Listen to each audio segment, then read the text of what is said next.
Hello friends, कैसे हैं आप सब। आप सभी का आपके अपनी YouTube channel sociology with Sangeeta में मैं संगीता स्वागत करती हूं। और इस चैनल के माध्यम से हम लोग सोशियोलॉजी के कम्पिटिटिव एग्जाम के प्रिपरेशन करते हैं, जिसके अंतर्गत आपको यूट्यूब पे डेली 2 क्लासेस मिलती हैं। मॉर्निंग के 8 बजे की क्लास में हम लोग कवर कर रहे हैं झारखंड माध्यमिक आचार्य के सोशियोलॉजी के सिलेबस को, जहां पे आप लोगों को यूनिट वाइज आपका सिलेबस कंप्लीट करवाया जा रहा है। और रात के 8 बजे हम लोग कवर कर रहे हैं बीपीएससी टीआरई 4.0 के सोशियोलॉजी के सिलेबस को, जहाँ पे आप लोगों को एनसीईआरटी सीरीज़ करवाया जा रहा है। एनसीईआरटी क्योंकि जो बीपीएससी का एग्ज़ाम का पैटर्न है वो फुल्ली एनसीईआरटी बेस्ड रहता है, तो एनसीईआरटी में जो आपका चैप्टर दिया गया, जो टॉपिक दिया गया है, उसको प्लस उस टॉपिक से रिलेटेड जितने भी इंपॉर्टेंट फैक्ट्स हैं उसको कवर करवाया जाए। साथ ही साथ वैसे स्टूडेंट्स जो पेड ग्रुप से ज्वाइन होना चाहते हैं तो आप इस नंबर पे कांटेक्ट करके पेड ग्रुप से ज्वाइन हो सकते हैं, चाहे आप झारखंड माध्यमिक आचार्य की तैयारी कर रहे हो या फिर बीपीएससी टीआरई 4.0 की। अगर बात करूं मैं झारखंड माध्यमिक आचार्य के लिए, तो अगर आप पेड ग्रुप से ज्वाइन होते हैं तो इसमें आपको पेपर 1 का स्टडी मटेरियल मिलेगा, जो कि क्वालिफाइंग इन नेचर है। 200 आपका मार्क्स का है, जिसमें से आपको 30% लाना है। और पेपर 2 जो है वो आपका सोशियोलॉजी है, जिसमें जो सिलेबस मेंशन किया गया है उसमें टोटल 67 यूनिट दिए गए हैं। और उन 67 यूनिट से आपको थ्योरी वाइज सारे नोट्स प्रोवाइड किए जाएंगे। पेड ग्रुप में अभी तक मैंने 60 यूनिट को कंप्लीट कर दिया है और फिर जल्दी से जल्दी हम लोग इसको कंप्लीट कर देंगे। आपको यूनिट वाइज तो थ्योरीज के सारे नोट्स मिलेंगे ही, प्लस पेड क्लास में आपको अलग भी इम्पॉर्टेंट जो भी स्टडी मटेरियल जो कि सोशियोलॉजी के एग्ज़ाम के पॉइंट ऑफ व्यू से आपके लिए इम्पॉर्टेंट है, वो सभी चीज़ें प्रोवाइड किए जाएंगी, जिसमें महत्वपूर्ण कथन, बुक और ऑथर के नेम, 1 लाइनर रहेगा। उसके बाद शॉर्ट नोट मिलेगा आपको, जो कीवर्ड आप बोल सकते हैं, वो जितने भी प्रीवियस ईयर का एग्ज़ाम हुआ है उससे मैंने 500 कीवर्ड आप लोगों को मैं प्रोवाइड करूंगी। और साथ ही साथ एनसीईआरटी का 200 कीवर्ड जो एनसीईआरटी बुक में दिया गया उसको प्रोवाइड करूंगी। प्लस आपको 10 प्रैक्टिस सेट भी मिलेगा और हर एक प्रैक्टिस सेट में आपको 150 क्वेश्चंस मिलेंगे, जिसको कि आप अपने से प्रैक्टिस भी कर सकते हैं। प्लस आपको टेलीग्राम का लिंक मिलेगा, जहां पर रात के 9 बजे आप लोगों के लिए जो भी पेड ग्रुप का स्टूडेंट है उनके लिए टेस्ट हो रहा है, वहाँ पे topic wise plus previous year का क्वेश्चन करवाया जाएगा। दोनों भी मिक्स करके ऑल्टरनेट हिसाब से आप लोगों को क्वेश्चन करवाए जाएंगे, ताकि आप लोगों का क्वेश्चन का भी प्रैक्टिस होता चले। और जितना भी क्वेश्चन का मैं आप लोगों को प्रैक्टिस करवाऊंगी वो आपके एग्ज़ाम के लिए बहुत ही ज़्यादा इंपॉर्टेंट होने वाला है। और आप जब एग्ज़ाम दीजिएगा तब आपको पता चलेगा कि नहीं, ये जो प्रैक्टिस हम लोग क्वेश्चन का किए हैं वो हमारे लिए कितना इम्पॉर्टेंट है। तो आप लोग पेड ग्रुप से ज़रूर ज्वाइन हो सकते हैं। इसके लिए आपको इस नंबर पे कांटेक्ट करना होगा और नोट्स को आप परचेस कर सकते हैं। तो चलिए आज का क्लास को हम लोग स्टार्ट करते हैं। आज का जो हमारा टॉपिक है वो है यूनिट 12 के अंतर्गत हम लोगों को जिस थिंकर के बारे में पढ़ना है वो है हेरोल्ड गॉर्फिंकल को। किनको पढ़ना है? हेरोल्ड गॉर्फिंकल को। इनकी जो थ्योरी है, सबसे पहले आप लोगों को कीवर्ड इनका याद रखना है कि जैसे ही हेरोल्ड गॉर्फिंकल आएगा तो इनका जो कीवर्ड है वो है एथनोमेथोडोलॉजी। क्या है? एथनोमेथोडोलॉजी। अगर ये शब्द आता है एथनोमेथोडोलॉजी, ठीक है, ये अगर शब्द आता है तो आप जान लीजिएगा ये कौन है? हेरोल्ड गॉर्फिंकल है। कौन है? हेरोल्ड गॉर्फिंकल इससे रिलेटेड है। अब है कि हम लोग समझते हैं कि आखिर ये एथनोमेथोडोलॉजी आखिर है क्या। तो सबसे पहले ये एथनो को समझते हैं कि एथनो का तात्पर्य क्या होता है। तो एथनो का तात्पर्य होता है लोग या जनसाधारण, ठीक है, जो हम आम व्यक्ति हैं उनको बारे में बोला जाता है, या फिर निर्जाति, या इसको हम निर्वंश या सजातीयता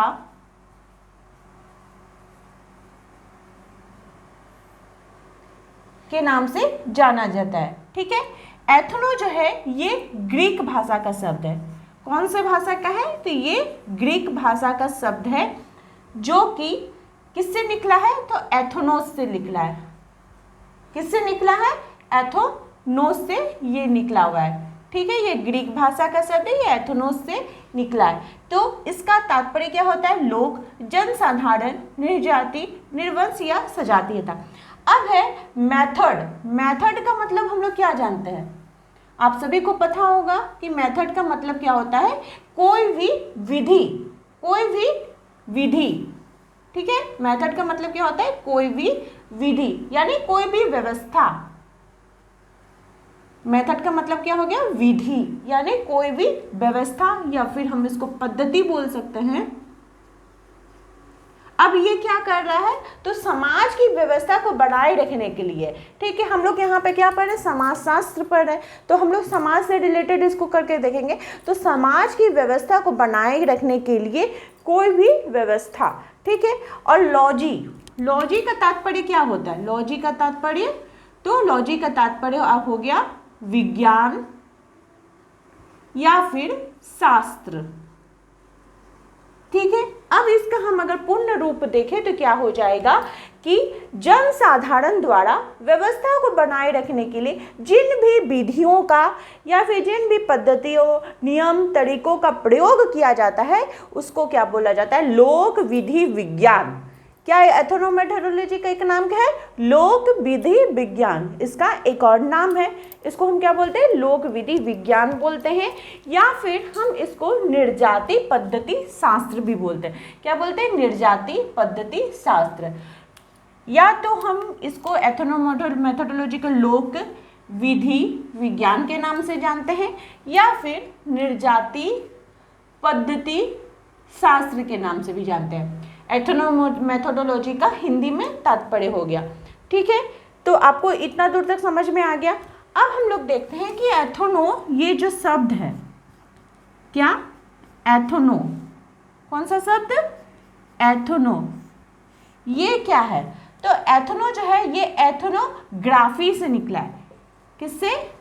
एथोनोग्राफी से निकला है, जिसका कि हिंदी में तात्पर्य हो जाता है प्रजाति लेखन। क्या हो जाता है? प्रजाति लेखन। प्रजाति लेखन यानी कोई भी समाज को उसका जो प्रथानुगत व्यवहार है, समाज में, हर एक समाज में प्रथानुगत व्यवहार होता है, विश्वास होता है, मनोवृत्ति होता है, तो इसकी जो शाखा होती है उसको एथोनो बोला जाता है। क्या बोला जाता है? एथोनो बोला जाता है। ठीक है, अब है एथनोलॉजी यानी जो पद्धति शास्त्र है वो विभिन्न समाजों का सांस्कृतिक तत्वों या तुलनात्मक अध्ययन करता है, इसका गुणात्मक अध्ययन भी क्या करता है। ठीक है, और जो एथनोमेडिसिन होता है वो जो समाज के अंतर्गत जो लोक विधि है, जो विज्ञान है, जो शास्त्र है, उनको जनसाधारण का जो परंपरागत तरीका है उसका उपचार करता है एथनोमेडिसिन के अंतर्गत। ठीक है, किसके अंतर्गत? एथनोमेडिसिन के अंतर्गत। अब एक थिंकर है, फ्रांसीसी थिंकर, वो उनका नाम है अब्राहम। क्या नाम है? अब्राहम।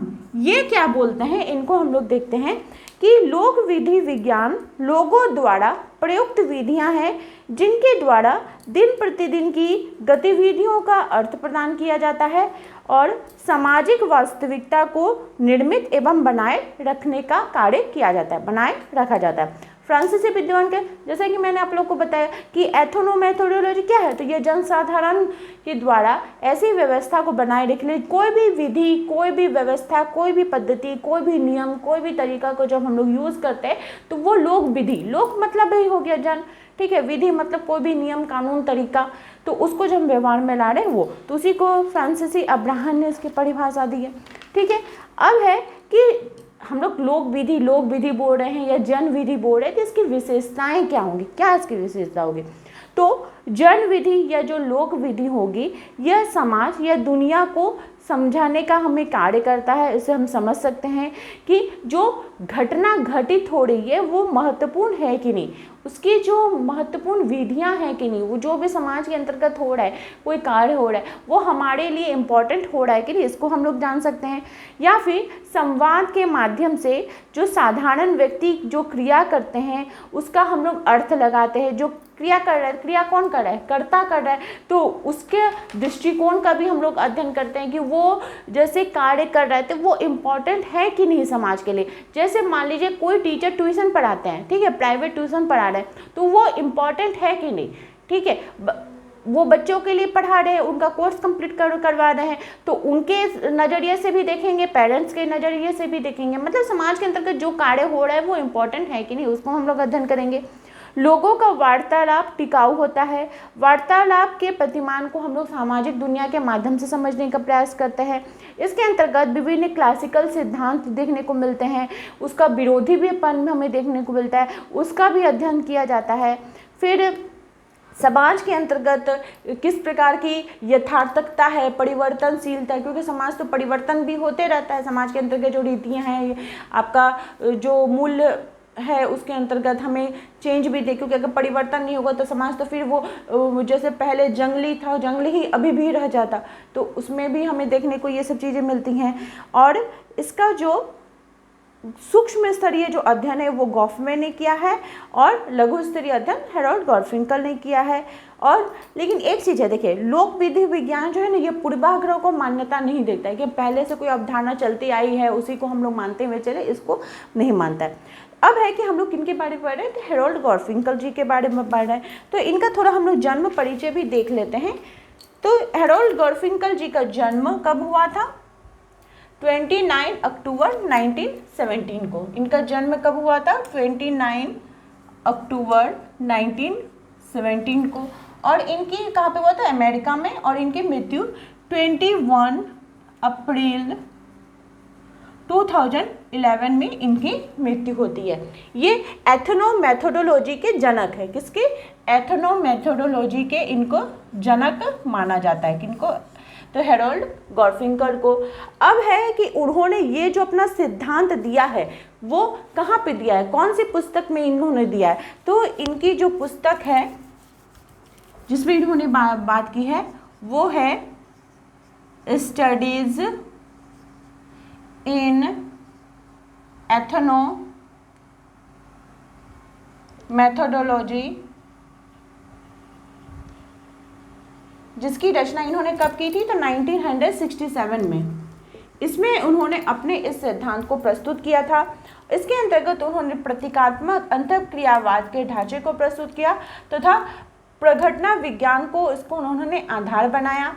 1954 में हैरोल्ड गारफिंकल अमेरिकन सोशियोलॉजिकल एसोसिएशन में एथनोमेथोडोलॉजी शब्द का वो प्रयोग करते, कब करते हैं, तो 1954 में करते हैं। और 1940 के दशक में वो ज्यूरी के चर्चा के दौरान इसके ऊपर विचार भी अपना व्यक्त करते हैं। 1952 में जो हार्वर्ड यूनिवर्सिटी थी वहाँ पे जो पार्सन्स का जो क्रिया का सिद्धांत, एक्शन जो थ्योरी पार्सन्स ने दिए थे, उसके अंतर्गत जो और भी थिंकर थे जैसे एरॉन गुरविच हो गए, अल्फ्रेड सूज हो गए, एडमंड हर्सल हो गए, तो वे हैरोल्ड गारफिन के एथनोमेथोडोलॉजी से वो बहुत ज़्यादा प्रभावित थे। और फिर उन्होंने वहाँ पे इस सिद्धांत को टालकर पार्सन्स अपना जो एक्शन थ्योरी था उसके अंतर्गत वो प्रयोग करते हैं। और फिर जो हैरोल्ड गारफिंकल हैं वो कैलिफोर्निया विश्वविद्यालय में भी उन्होंने अपना अध्यापन का कार्य किया था। अन्य अगर थ्योरी के बारे में बात करें तो जो हैरोल्ड गारफिंकल हैं वो क्लासिकल थिंकर के अध्ययन आते हैं। अब आपका यहाँ पे क्वेश्चन आ सकता है कि मैम क्लासिकल थिंकर का मतलब क्या होता है, तो क्लासिकल थिंकर का मतलब होता है जो बड़ा अध्ययन करता है, ठीक है, बड़ा जो अध्ययन करता है उसको क्लासिकल थिंकर बोला जाता है, ठीक है। तो जो क्लासिकल थिंकर होते हैं वो बड़ा अध्ययन करते हैं और छोटी छोटी जो हैरोल्ड गारफिंकल थे उन्होंने छोटी छोटी अवधारणाओं का प्रयोग करके अपने इसके संदर्भ में बात की। सामान्य यथार्थ के लिए, सामान्य वर्गों के लोगों के लिए उन्होंने कार्य किया और उनका जितना भी सिद्धांत था वो व्यक्तियों के रोजमर्रा के जीवन के ऊपर आधारित था। व्यक्ति रोजमर्रा के जीवन में किस प्रकार का क्या क्रिया कर रहा है, कौन सी घटना हो रही, क्यों हो रही है, इन सभी चीज़ों का अध्ययन किया जाता था। मेनली क्या है, ये सामाजिक जीवन से रिलेटेड थे। समाज के अंतर्गत जो हम व्यक्तियों का जो साधारण जीवन में जो चलते हुए आ रहा है उसका अध्ययन किया जाता था, ठीक है। और इसका मेन जो टारगेट रहता था, मेन जो फोकस रहता था वो सामाजिक यथार्थ को समझने के लिए इनका रहता था। फिर इन्होंने कहा था कि जो एथनो मेथोडोलॉजी है वो समाज का प्रतिबिंब मात्र है, ठीक है, लोक विधि विज्ञान समाज का प्रतिबिंब मात्र है, ठीक है। अब है कि हेरोल्ड गारफिंकल की और भी जो नेक्स्ट थ्योरीज है, कौन कौन सी थ्योरीज है, उनको भी हम लोग एक एक करके देखते हुए चलते हैं। तो इसको पहले मैं यहाँ से मिटा देती हूँ ताकि मुझे लिखने में सुविधा हो।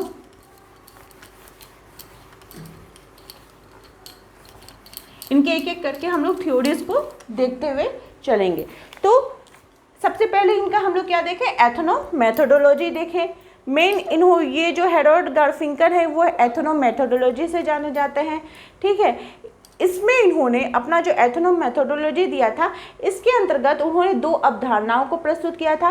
वो 2 अवधारणाएं कौन कौन सी थी, आत्मवाचक क्रिया एवं निर्देशिका का प्रयोग किया था और निर्विवाद रूप से उन्होंने इसका प्रयोग किया।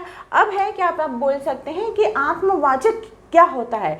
आत्मवाचक जिसके अंतर्गत उन्होंने इसको प्रयोग किया था कि आखिर ये आत्मवाचक यानी निजवाचक, एक और इसका नाचक नाम क्या है, तो निजवाचक, आखिर ये है क्या, जिसको कि रिफ्लेक्सिव एक्शन बोला जाता है। क्या बोला जाता है, रिफ्लेक्सिव एक्शन बोला जाता है कि आखिर है क्या। तो यह व्यक्ति जो भी कार्य करता है वो अपने अनुभव के, आत्मवाचक यानी अपने अनुभव के आधार पर जो भी कार्य करता है उसको क्या बोला जाता है, तो आत्मवाचक बोला जाता है। जैसे मान लीजिए कि आप झारखंड माध्यमिक आचार्य का तैयारी कर रहे हैं, इसके पहले आप कोई एग्जाम दिए होंगे, तो किसी कारण बस आपका कम नंबर आया है या फिर जो भी हुआ है, तो आप तो अपना विश्लेषण किए कि किस कारण से मेरा नंबर कम आया। आप उस चीज़ को फिर सुधार करने का कोशिश करेंगे, आप चाहेंगे कि और हम कैसे इसको बेहतर कर सकें। तो मतलब अपने अनुभव के आधार पर आप कर रहे हैं, ठीक है, क्रिया कर रहे हैं, तो उसको आत्मवाचक यानी रिफ्लेक्सिव बोला जाएगा। दूसरा इन्होंने जिसका प्रयोग किया था वो क्या था, निर्देशिका। किसका प्रयोग किया था, तो निर्देशिका का।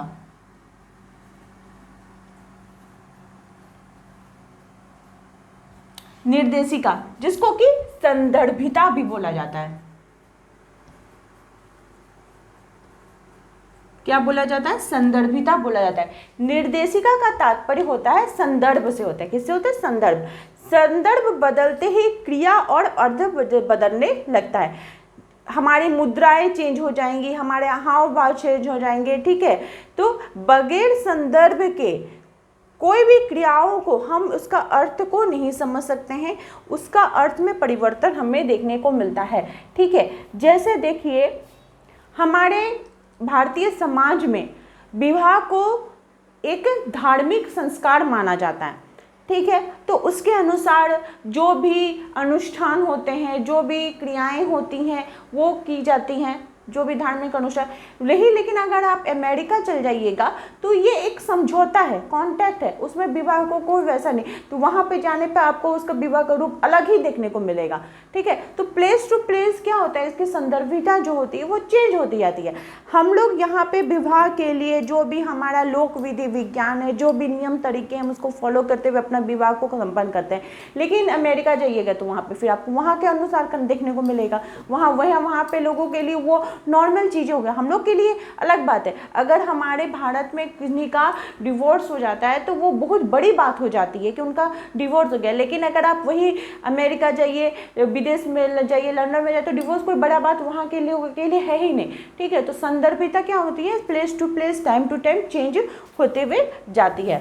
तो निर्जाति पद्धति शास्त्र के प्रमुख कितने प्रकार हुए, कितने प्रमुख प्रकार होंगे, तो इसके 2 प्रमुख प्रकार होंगे। हम लोग इसको पहले देख लिए। अब हम लोग देखते हैं कि निर्जाति पद्धति शास्त्र यानी एथनो मेथोडोलॉजी है, उसके कितने प्रकार हैं। तो इसके 2 प्रमुख प्रकार हैं, 2 प्रमुख प्रकार हैं। वो कौन कौन सा है, तो स्थिति परक संदर्भ पद्धति, पहला कौन सा है, स्थिति परक संदर्भ पद्धति, इसका एक प्रकार हो गया। दूसरा हो गया भाषा परक निर्जाति पद्धति, भाषा परक निर्जाति पद्धति, इसका दूसरा रूप हो गया। ठीक है। तीसरा है व्यवहारिक समाजशास्त्रीय तर्क, व्यवहारिक समाजशास्त्रीय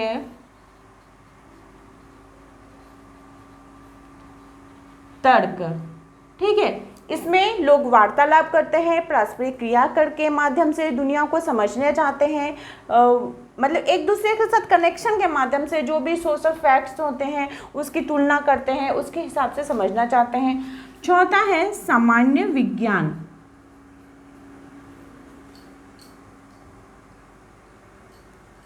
प्रमुख तो देखिए ये दो है, लेकिन ये सब भी है, तो ये सब को भी हम लोग को जान के रखना पड़ेगा। सामान्य विज्ञान। पांचवा नंबर है जन विधि सिद्धांत की निरंतरता, जन विधि सिद्धांत की निरंतरता। 6 नंबर इसके अंतर्गत क्या आ जाएगा, टीकात्मक व्यवहार, टीकात्मक व्यवहार। अब है कि टीकात्मक व्यवहार क्या हो गया कि देखिए जैसे आपके घर में कोई गेस्ट आते हैं तो आप अपने घर में छोटे बच्चे मतलब जो भी हैं उनको फैमिली मेम्बर को बोलते हैं कि जाओ चाय वाय लेके आओ।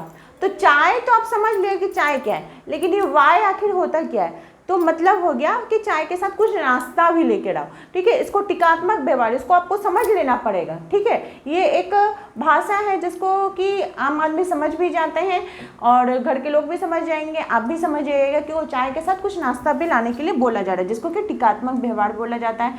फिर चिंतनशीलता, चिंतनशीलता, इसमें नए नए नियमों को, नए नए व्यवहारों का सृजन किया जाता है। किसमें, तो चिंतनशीलता के अंतर्गत नए नए व्यवहारों को सृजन किया जाता है। एक और इनकी इंपॉर्टेंट बुक है, वो है towards a sociology theory of information contribution of ethnomethodology. तो एथनोमेथोडोलॉजी की जो सिद्धांत है, यानी लोक विधि विज्ञान का जो सिद्धांत है, इसकी विभिन्न विधियां कौन कौन सी हैं उसको भी हम लोग देख लेते हैं। तो पहला है प्रलेखी यानी वित्त चित्र विधि, जिसको डॉक्यूमेंट्री मेथड बोला जाता है। इसके माध्यम से हम जो दिन प्रतिदिन की दुनिया है उसको समझने का प्रयास करते हैं और कर्ताओं के माध्यम से सामान्य वार्तालाप करते हैं। जो हेरोल्ड गार्फिंकल जी हैं, इसको क्या नाम दिए हैं, डॉक्यूमेंट्री मेथड कहते हैं। इसमें समाज का जो विश्लेषण है वो गणना के माध्यम से किया जाता है। दूसरा है दस्तावेजी विधि, ठीक है, जिसको भी डॉक्यूमेंट्री मेथड बोला जाता है। ये प्रलेखी मेथड होता है, ये कुछ ना होकर व्यक्ति का माध्यम होता है, उसके माध्यम से हम लोग व्यक्ति का जो अभिव्यक्ति है उसके माध्यम से समाज को समझने का प्रयास करते हैं, जिसको प्रलेखी विधियाँ बोला जाता है। और एथनोमेथोडोलॉजी की कुछ अन्य विधियां भी हैं, उसको भी हम लोग देखते हुए चलते हैं। जैसे सहभागी अवलोकन हो गया, अनुभविक अध्ययन कि जिस जगह पे रह के, खुद प्रेजेंट रह के वहाँ के जो समाज है उसका अध्ययन करना कि कैसे लोग रहते हैं, कैसे उनकी दिनचर्या है, तो नाश्ता क्या करते हैं, खाना क्या करते हैं, वस्त्र क्या पहनते हैं, उनका विवाह का रीति क्या है। तो उस सब चीज़ को अगर जानने के लिए, मान लीजिए कोई आदिवासी समूह का आपको अध्ययन करने के लिए बोला गया, तो आप उस जगह पर रहिएगा, वहाँ पर अध्ययन कीजिएगा, जानिएगा, तभी तो आपको उस चीज़ों के बारे में पता चलेगा। तो ये से होता है। फिर प्रश्नावली के माध्यम से, जो खुली प्रश्नावली होती है कि आप बताइए कि आप समाज के अंतर्गत क्या परिवर्तन चाहते हैं, तो उन सभी चीज़ों के माध्यम से। फिर साक्षात्कार हो गया, वीडियो टेपिंग प्रयोगात्मक हो गया, विच्छेद या फिर परीक्षण का तरीका हो गया। तो ये सभी चीज़ों के माध्यम से हम लोग एथनोमेथोडोलॉजी को समझ सकते हैं। और आई होप आप लोगों को आज की क्लास हेल्पफुल लगी होगी। इसी प्रकार से आप लोग चैनल के साथ बने रहिए। आपके कोई भी डाउट्स हैं तो मुझे कमेंट करके ज़रूर बताइए, ताकि आने वाले क्लास में मैं और उसको बेहतर कर सकूँ। और मेरे चैनल के साथ बने रहने के लिए आप सभी का धन्यवाद।